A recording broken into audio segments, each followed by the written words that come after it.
you wake up and you see an article in the newspaper and there's a photograph of you there with, the caption flop star or reject. I guess we were almost sort of like a joke.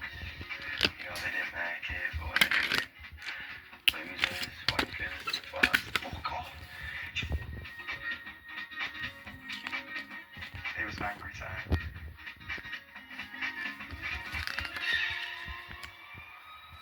Five bad boys with a power to rock you. Blowing your mind, so you gotta get into. Simon Cowell's Spice Boys 5 soon became pop's hottest property. Just sort of lived a normal life, and then it was like, bang, famous. Do you want a record deal? Yes, please. Thanks very much.